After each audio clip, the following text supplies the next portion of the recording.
Alors, aujourd'hui, nous continuons notre étude sur l'Apocalypse. La semaine dernière, nous avons fait un très bref survol de l'introduction au livre de l'Apocalypse. On a vu les 5 premiers chapitres. Et nous avons étudié en détail, cette fois-ci, la personnalité, l'origine et l'œuvre de destruction du personnage le plus ténébreux et le plus démoniaque de l'histoire, l'Antéchrist. Aujourd'hui, nous allons couvrir les 3 premières années et demie de l'Apocalypse. C'est le prélude d'une période des plus destructrices, des plus meurtrières et des plus angoissantes que connaîtra l'humanité. Ces événements, vous allez pouvoir le constater, n'ont aucune référence dans l'histoire passée. Ils sont trop catastrophiques et surtout, leur caractéristique principale est qu'ils atteignent la Terre entière. Ce sont des événements futurs par rapport à nous aujourd'hui. Ils dureront 7 ans. Et ça, j'insiste souvent là-dessus. Et le signal de départ de ces 7 années de tribulation sera la signature d'une alliance entre l'Antéchrist et plusieurs des dirigeants d'Israël. Alliance qui n'a jamais eu lieu encore, telle qu'elle est décrite par le prophète Daniel dans Daniel 9, 27. Je vais couvrir les faits les plus significatifs de cette période, mais je dois vous dire qu'ils sont à peu près tous importants. Ils ont une conséquence qui s'enchaîne, des conséquences donc qui s'enchaînent les uns sur les autres, et surtout, ils mettent en place beaucoup d'événements qui vont se passer au milieu de la tribulation. Le plus souvent, je vais lire intégralement les versets et à d'autres occasions, je vais faire un résumé des épisodes. La raison pour laquelle je vais m'attarder sur cette première période de la tribulation, c'est qu'elle est la moins connue. En effet, on entend souvent parler des premiers chapitres qui traitent de la période de l'Église, les chapitres 2 et 3, et même les chapitres 4 et 5. Mais souvent, à partir du chapitre 6, on arrête de lire. Donc, nous avons peu de connaissances de ce qui va se produire à ce moment-là. Et il faut le dire, il faut bien le dire, le caractère terrifiant de ce qui va se passer n'est pas invitant non plus. Mais cela fait tout de même partie de la parole de Dieu. C'est la raison pour laquelle on va le voir aujourd'hui. La partie du contenu que nous allons couvrir aujourd'hui comprend 5 tableaux. Les jugements des 7 sceaux, les 144 000, les jugements des 7 trompettes, les 2 témoins et la Babylone ecclésiastique appelée la grande prostituée. Les faits que nous allons étudier aujourd'hui couvrent une période de 3 ans et demi. Le nombre de jours est précisé, 1260. Une année prophétique, ça comprend 360 jours et non pas 365, 360 jours. Donc, multiplié par 3 ans et demi, ça donne bien 1260 jours. Et vous allez avoir l'impression, comme moi, d'assister par avance aux bulletins de nouvelles qui seront diffusés à ce moment dans l'histoire, tellement les faits sont décrits avec précision. Donc, le chapitre 6 commence avec l'ouverture du premier sceau qui nous présente le cavalier sur un cheval blanc. Je regardais et voici parut un cheval blanc, celui qui le montait avait un arc, une couronne lui fut donnée, il partit en vainqueur et pour vaincre. Donc, dans notre étude la semaine passée, nous avons identifié cet homme de guerre, il a un arc, qui a réussi à obtenir une couronne par ruse. On l'a identifié comme étant l'Antéchrist. À l'ouverture du deuxième sceau, sortit un autre cheval, roux. Celui qui le montait reçut le pouvoir d'enlever la paix de la terre, afin que les hommes s'égorgeassent les uns les autres, et une grande épée lui fut donnée. La période de paix, donc, et de fausse sécurité, vous savez, on a parlé de ça précédemment, donc qui avait précédé la tribulation, va prendre fin à l'ouverture du deuxième sceau. La tribulation commence donc par une guerre. Et vous allez voir, dans le courant de nos études, il y a 3 guerres mondiales qui vont se produire pendant cette période. La première à l'ouverture du deuxième sceau, la deuxième au milieu de la tribulation et la troisième lors de la campagne d'Armageddon à la fin de la tribulation. À l'ouverture du troisième sceau parut un cheval noir. Celui qui le montait tenait une balance dans sa main. Et j'entendis au milieu des 4 êtres vivants une voix qui disait « Une mesure de blé pour 1 denier et 3 mesures d'orge pour 1 denier, mais ne fait point de mal à l'huile et au vin. » Donc, le troisième cavalier marque le début d'une grande famine. L'expression « une mesure de blé pour 1 denier et 3 mesures d'orge pour 1 denier » révèle la rareté de la nourriture. Et le denier était le salaire d'un ouvrier pour une journée de travail. Donc, ça veut dire que la nourriture va être rare, mais aussi dispendieuse. Et le jugement sera toutefois atténué par la miséricorde, parce qu'il y aura des soins disponibles à ce moment-là. L'huile et le vin étaient, dans l'Antiquité, utilisés pour des fins médicinales. Donc, le vin et l'huile ne seront pas affectés, ce qui veut dire qu'on pourra avoir recours à des médicaments. À l'ouverture du 4e sceau, parut un cheval d'une couleur pâle. Celui qui le montait se nommait la mort, et le séjour des morts l'accompagnait. Le pouvoir leur fut donné sur le quart de la terre pour faire périr les hommes par l'épée, par la famine, par la mortalité et par les bêtes sauvages de la terre. Le 4e cavalier, là, c'est vraiment le plus meurtrier de tous, car il entraînera la mort du quart de la population mondiale. Je veux juste vous faire réfléchir à ça, à supposer que la population mondiale soit de 8 milliards à ce moment-là. Cela signifie que 2 milliards d'êtres humains mourront sur une période très courte. Et en plus de ça, on va voir, quand on va couvrir la 6e trompette dans Apocalypse 9:13, que le tiers des hommes restants vont mourir encore une fois, ce qui veut dire 2 autres milliards de personnes. Donc, ça veut dire que pendant une période de 3 ans et demi, la moitié de la population mondiale va mourir. Et dans le cas ici du 4e sceau, c'est par l'épée. Donc, soit il va y avoir des génocides ou une autre guerre, par la famine, c'est-à-dire la mort par la faim, par la peste, la mort causée par des maladies, des infections, et imaginez-vous juste le nombre de morts, comment est-ce que ça va pouvoir générer effectivement des infections. Et les animaux sauvages vont attaquer les hommes, leur récolte. Donc, ça va être vraiment une période difficile. Le 5e sceau maintenant. Quand il ouvrit le 5e sceau, je vis sous l'autel les âmes de ceux qui avaient été immolés à cause de la parole de Dieu et à cause du témoignage qu'ils avaient rendu. Ils crièrent d'une voix forte en disant « Jusqu'à quand, Maître saint et véritable, tardes-tu à juger et à tirer vengeance de notre sang sur les habitants de la terre? » Donc, le 5e sceau ici traite des martyrs de la première tribulation.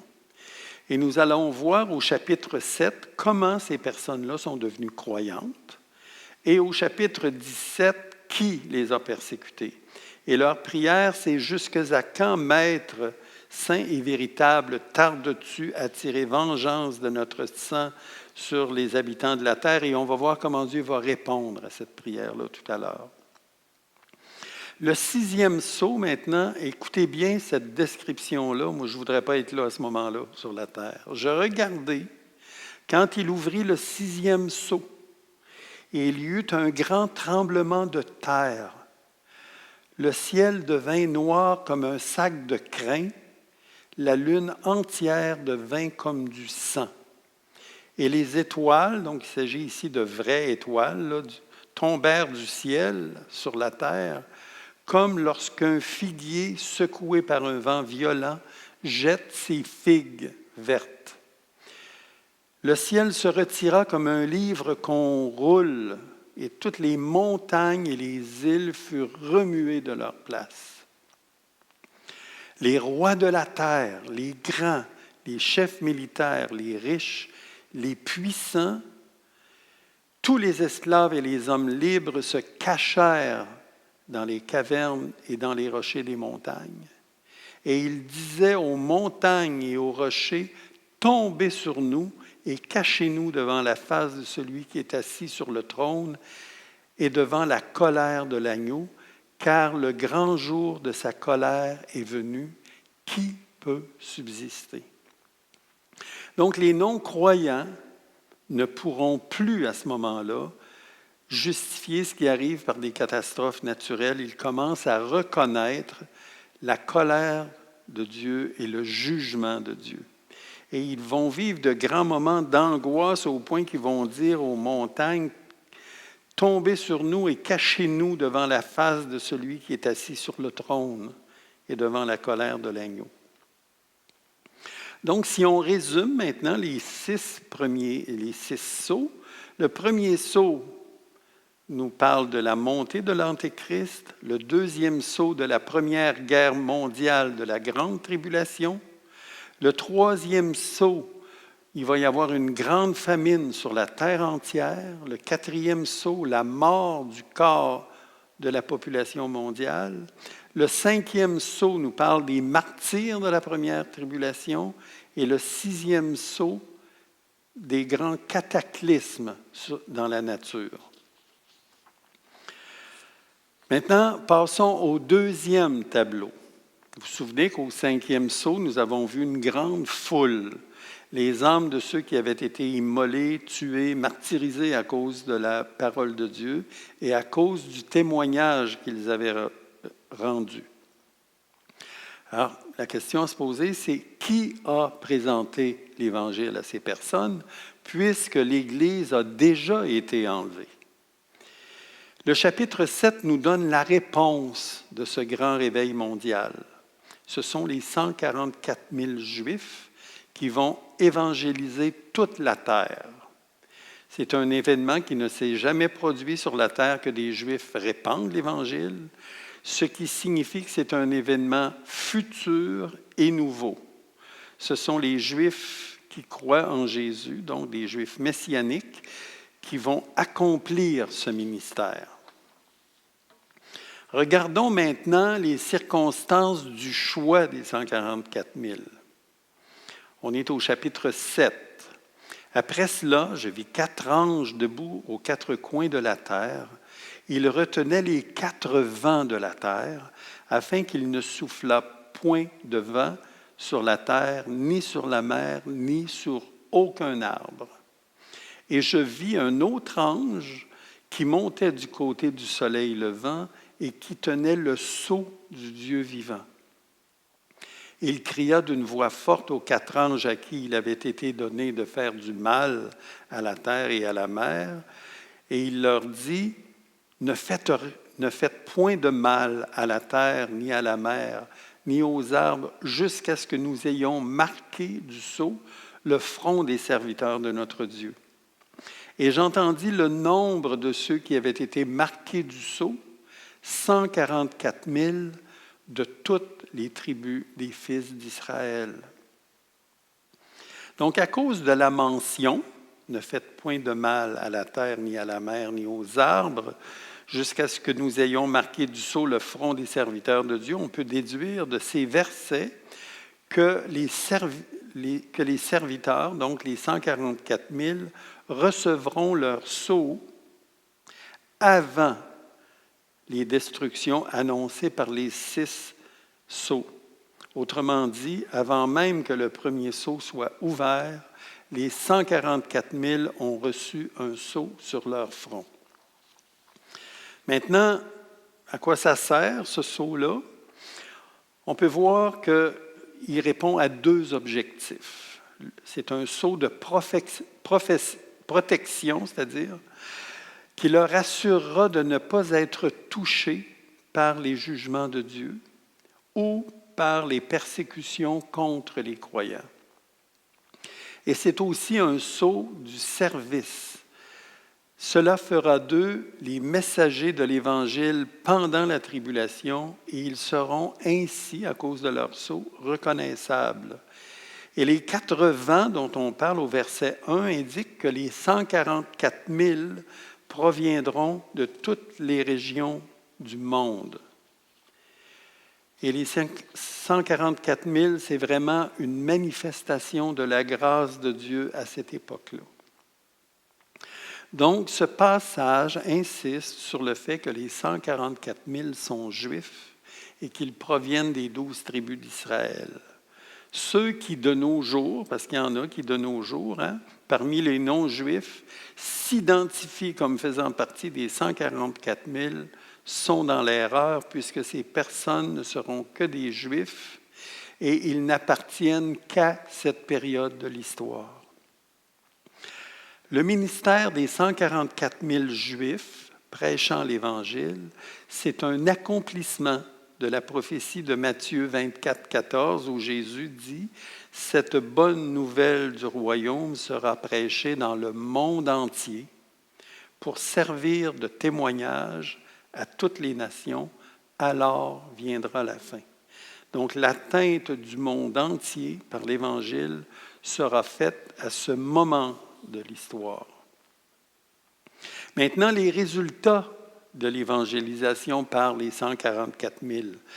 Au verset 9, après ces choses-là, je regardais et voici qu'il y avait une grande foule que personne ne pouvait compter, de toute nation, de toute tribu, de tout peuple et de toute langue.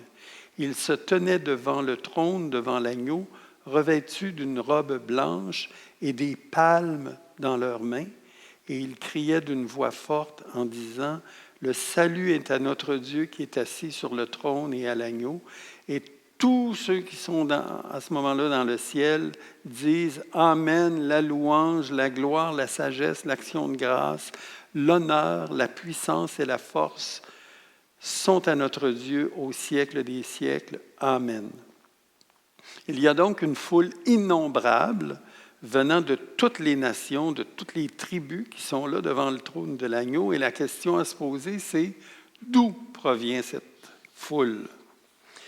Et la réponse nous est donnée au verset 14. Ce sont ceux qui viennent de la grande tribulation. Ils ont lavé leurs robes et ils les ont blanchis dans le sang de l'agneau. Donc, toutes ces personnes devant le trône proviennent de la grande tribulation et ils ont été sauvés grâce au ministère des 144 000. Maintenant, j'aimerais juste attirer votre attention. Il y a plusieurs des personnes qui entendront et accepteront le message de repentance de la bouche des 144 000. Mais plusieurs pourront l'avoir entendu auparavant de la part des chrétiens. C'est la raison pour laquelle il ne faut pas arrêter de prêcher l'Évangile, parce que plusieurs de ces personnes-là auront même été témoins de l'enlèvement des chrétiens qu'ils connaissaient. Mais par négligence ou par incrédulité, ils auront remis à plus tard leur décision. Ces personnes font partie de ceux à qui le Seigneur s'adresse quand il leur dit « Que celui qui a des oreilles pour entendre, entende. »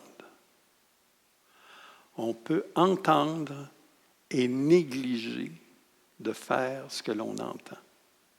Mais le Seigneur, dans sa miséricorde, offrira une seconde fois sa grâce, et ces personnes-là devront passer par le martyre.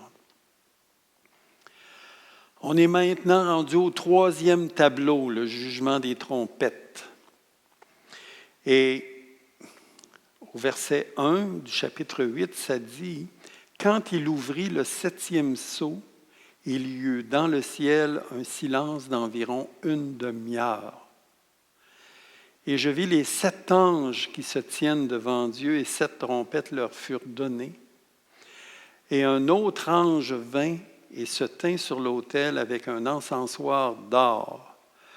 On lui donna beaucoup de parfums afin qu'il les offrît avec les prières de tous les saints sur l'autel d'or qui est devant le trône. » Donc, on voit, à l'ouverture du 7e sceau, que ça annonce les jugements des trompettes. Et le silence d'une demi-heure dans le ciel là, démontre la gravité des événements qui s'en viennent.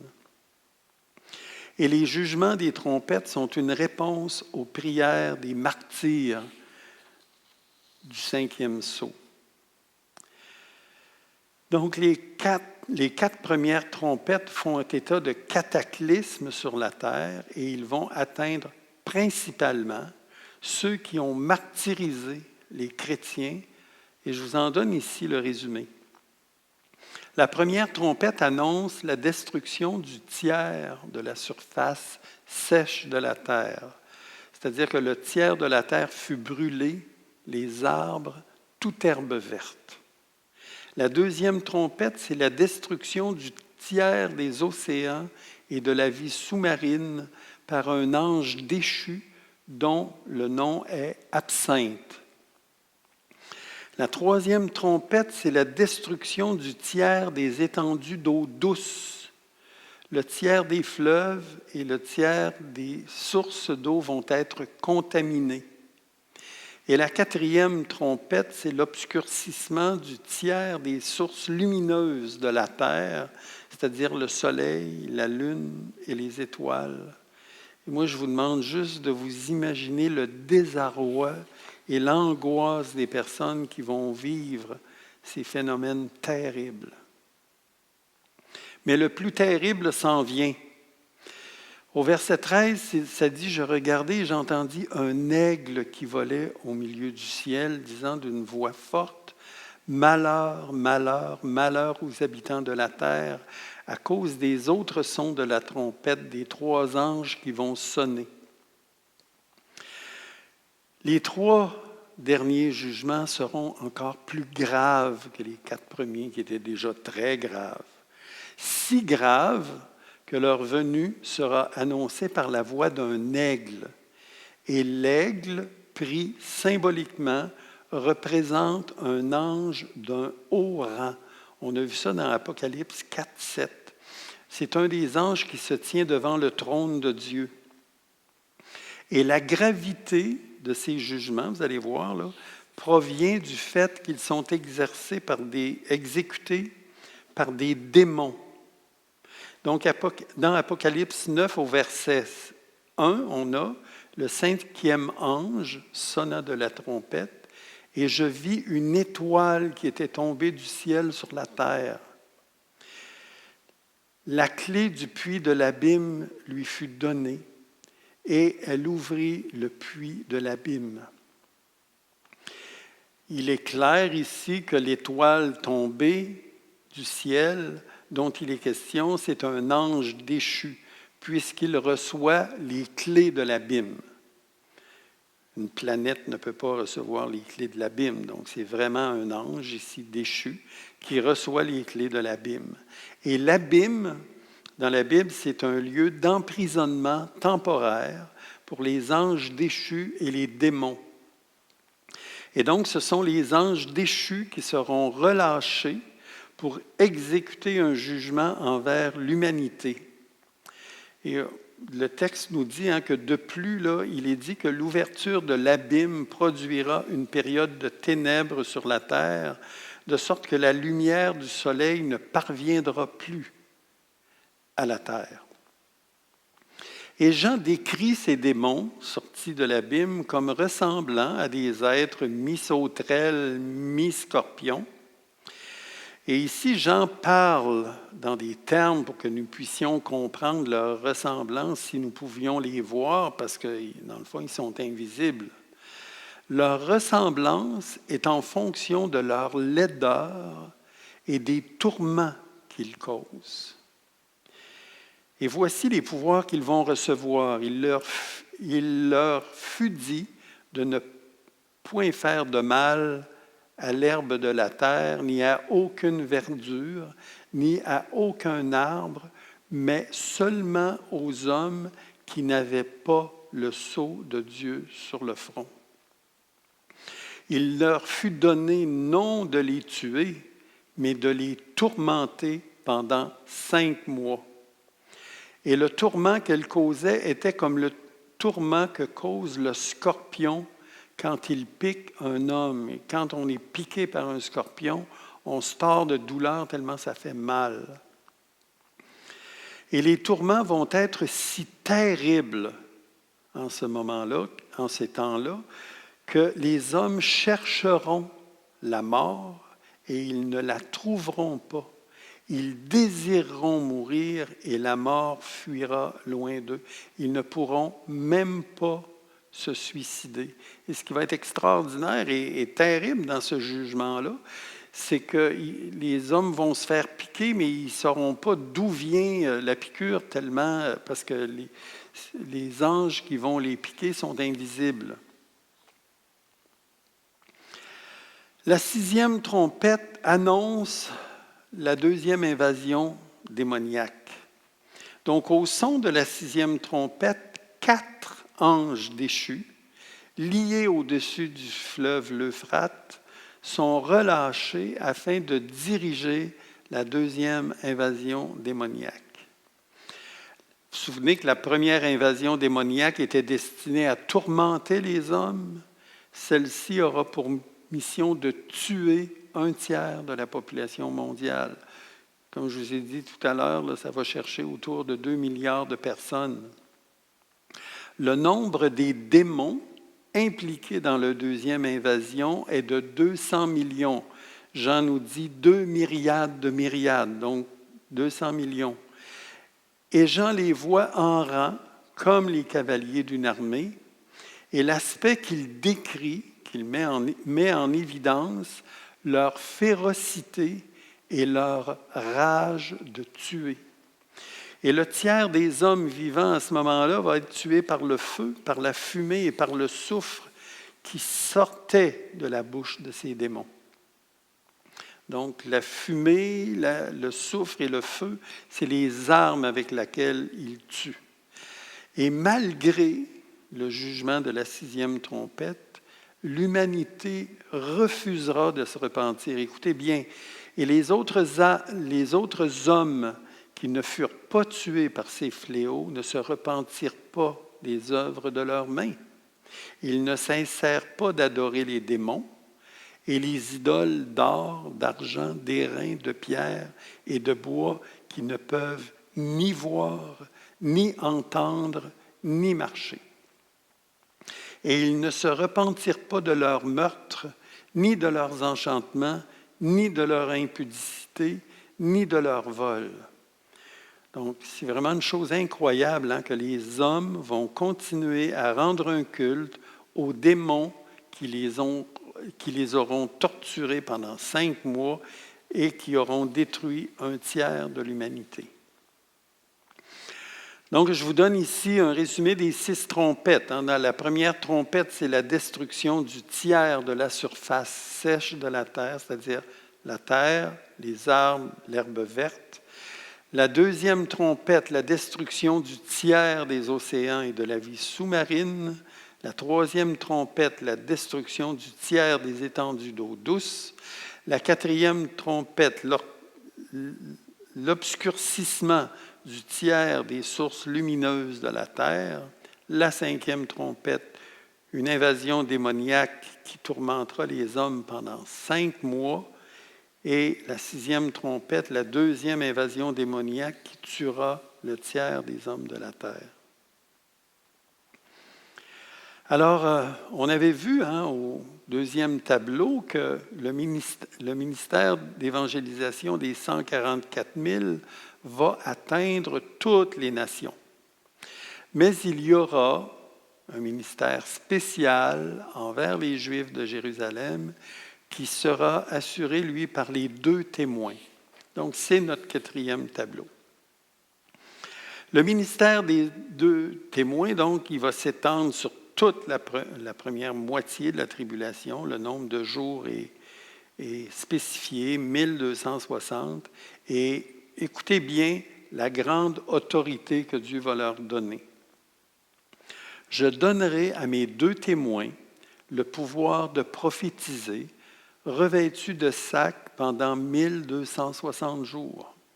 Ce sont les 2 oliviers et les 2 chandeliers qui se tiennent devant le Seigneur de la terre. Ça, c'est vraiment une réalisation de la prophétie de Zacharie au chapitre 4, verset 11. Écoutez bien, si quelqu'un veut leur faire du mal, du feu sort de leur bouche et dévorera leurs ennemis. Et si quelqu'un veut leur faire du mal, il faut qu'ils soient tués de la même manière. Ils ont le pouvoir de fermer le ciel afin qu'il ne tombe point de pluie pendant les jours de leur prophétie. Et ils ont le pouvoir de changer les eaux en sang et de frapper la terre de toute espèce de plaie chaque fois qu'ils le voudront. Donc, Jérusalem sera le centre du ministère des 2 témoins et ne s'adressera qu'aux Juifs, tandis que le ministère des 144 000 Juifs sera réparti dans le monde entier. Lui, il s'adressera autant aux Juifs qu'aux non-Juifs, mais il s'adressera particulièrement aux non-Juifs. Maintenant, qui sont ces 2 témoins? Il y a plusieurs hypothèses qui ont été énoncées à cause de ce qu'ils peuvent faire, changer l'eau en sang, frapper la terre de toutes sortes de plaies. Je pense qu'il n'est pas vraiment important d'essayer de deviner qui ils sont parce que nous risquons de nous tromper, là. La conclusion la plus probable, c'est de dire que ces hommes-là, ces 2 témoins-là, seront simplement des personnes qui existeront à ce moment-là de l'humanité, de l'histoire de l'humanité, que Dieu rendra prophètes et qui recevront le pouvoir d'accomplir des miracles. Donc, leur identité sera vraisemblablement connue, ne sera pas vraiment connue avant le début de la tribulation. Et nous allons voir plus tard, au milieu de la tribulation, là, ce qui va leur arriver. Maintenant, on est rendu au 5e tableau. Donc, nous avons vu à l'ouverture du 5e sceau une multitude de martyrs provenant de toutes les régions de la terre comme résultat de l'évangélisation des 144 000. Et la question qui se pose, c'est qui est responsable d'avoir martyrisé ces personnes? Et la réponse nous est donnée dans Apocalypse 17, du verset 1 à 6. Jean a vu une femme prostituée, la grande Babylone, l'Église apostate, au verset 6, et il la décrit comme ivre du sang des saints et du sang des témoins de Jésus. Donc, Apocalypse 17, au verset 1, puis un des 7 anges qui tenait les 7 coupes vint et m'adressa la parole en disant, « Viens, je te montrerai le jugement de la grande prostituée qui est assise sur les grandes eaux. » Et là, je vais prendre juste un petit moment pour vous expliquer le symbolisme biblique et l'explication que je vous ai dit qui est toujours dans la Bible. Donc, la grande prostituée, elle est assise sur les grandes eaux. Et au verset 15, on a « les eaux que tu as vues sur lesquelles la prostituée est assise, ce sont des peuples, des foules, des nations et des langues. » Alors, le symbolisme des grandes eaux, il est expliqué au verset 15. Donc, la prostituée, elle est assise sur les grandes eaux, donc elle est assise sur le monde entier. Et c'est avec elle que les rois de la terre se sont livrés à l'impudicité. Et c'est du vin de son impudicité que les habitants de la terre se sont enivrés. Il me transporta en esprit dans un désert et je vis une femme assise sur une bête écarlate, pleine de noms de blasphème, ayant 7 têtes et 10 cornes. Prenez conscience de la description qui en est donnée. Ce qui est important de retenir, c'est qu'à ce moment-là de l'histoire, la religion et l'État ne vont former qu'un.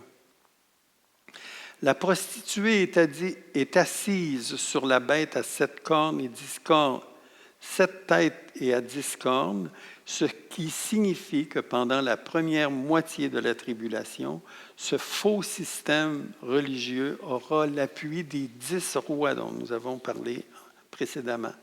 Et c'est eux qui vont lui permettre de régner. Et ça continue en disant, écoutez bien la description, cette femme était vêtue de pourpre et d'écarlate et parée d'or, de pierres précieuses et de perles. Elle tenait dans sa main une coupe d'or remplie d'abominations et des impuretés de sa prostitution. Et sur son front était écrit un nom, un mystère, Babylone la grande, la mère des impudiques et des abominations de la terre. Donc Babylone, avec tout ce qu'il a décrit, vêtue de pourpre et d'écarlate et parée d'or, de pierres précieuses et de perles, c'est vraiment la dernière forme d'apostasie que le monde connaîtra et qui va aboutir au culte de l'Antéchrist. Mais en fait, elle existe depuis longtemps, à la différence qu'au temps de la fin, elle s'associera avec tout ce qui est religion pour former une grande religion mondiale. Ça, c'est la grande religion de l'amour actuellement, là, dont on fait la promotion. Et la caractéristique de Babylone dans l'Antiquité est qu'elle était le repère de toutes les idoles du monde. Jean continue en identifiant donc qui est responsable d'avoir martyrisé les croyants lors du 5e sceau. Et je vis cette femme ivre du sang des saints et du sang des témoins de Jésus, et en la voyant, je fus saisi d'un grand étonnement. Le grand étonnement de Jean vient non seulement du fait qu'elle s'est enivrée du sang des chrétiens, mais aussi du fait qu'elle s'est détournée de la vérité et qu'elle s'est prostituée avec le pouvoir politique et les religions idolâtres. Jean est dans un grand étonnement aussi parce que celle qui se présentait comme l'épouse du Christ est devenue l'épouse de Satan, une contrefaçon de l'Église qui est l'épouse de Christ. En fait, la prostituée a vendu son héritage chrétien pour s'associer à ce que Dieu considère comme des abominations. Babylone, la prostituée, donc, représente le système religieux qui dirigera toutes les affaires religieuses pendant la première moitié de la tribulation. Et cette prostituée, elle est en train de se constituer actuellement. Et ceux qui surveillent la réalisation de la prophétie savent que cela est en train de se réaliser sous nos yeux. Fin du 5e tableau. Maintenant, la conclusion. Je ne sais pas si vous êtes comme moi, mais la description de tout ce que nous avons regardé aujourd'hui, moi, ça me donne froid dans le dos. Tout cela va se produire sur une période de 3 ans et demi. Et la description là, de tout ce qu'on a vu aujourd'hui, moi, ça me fait apprécier l'immense bénédiction d'avoir entre les mains un livre révélé par Dieu lui-même qui nous décrit les événements qui se produiront dans la suite des temps. Mais non seulement ce livre nous décrit ce qui va se produire, ça c'est une chose, mais il nous donne le moyen de ne pas être atteint par ces jugements et d'échapper, comme Jésus le dit dans Luc 21, 36, d'échapper à toutes ces choses qui arriveront et de paraître debout devant le Fils de l'homme. Il y a un seul moyen de ne pas être touché par ces jugements, c'est de reconnaître notre état de pécheur et de mettre notre foi dans l'œuvre rédemptrice de Jésus, comme les martyrs de la tribulation l'ont fait pendant la première moitié de la tribulation. De la même façon qu'il n'y avait pas pour Jésus d'autre moyen de nous sauver que de mourir sur la croix, et il n'y a pas d'autre moyen pour nous de recevoir le salut que de se reconnaître pécheur et d'accepter par la foi l'œuvre de la croix comme seul moyen d'obtenir la vie éternelle. Les hommes, à travers l'histoire, ont tenté d'inventer toutes sortes de moyens, mais il n'y en a pas d'autres. Leur égarement va les conduire à adorer une contrefaçon de Dieu et ils vont se laisser séduire avec toutes les conséquences que cela va avoir sur eux. Les Écritures sont claires. Dans Actes 4, 12, c'est l'apôtre Pierre qui dit « Il n'y a de salut en aucun autre. » Il y a de salut en aucun autre qu'en Jésus, car il n'y a sous le ciel aucun autre nom qui ait été donné parmi les hommes par lequel nous devions être sauvés. Il n'y en a pas d'autre. Alors, prions ensemble. Notre Père, notre Dieu Tout-Puissant, merci pour ta parole bienveillante qui nous avertit de nous mettre, et qui nous montre le chemin pour te suivre. Seigneur Jésus, tu es le chemin, tu es le seul nom à invoquer pour être sauvé. Il n'y en a pas d'autre. Et ta parole nous dit que ton nom est au-dessus de tout nom qui se puisse prononcer sur la terre et dans le ciel. Merci de t'être abaissé pour venir réaliser notre salut. Merci d'avoir tout accompli pour nous à la croix. Et Père, merci de conduire le pécheur repentant dans ta vérité. Et tu nous dis dans ta parole que ta parole est la vérité. Et en plus, tu es la vérité. Donc, Père, reçois notre adoration. Reçois notre reconnaissance. Amen.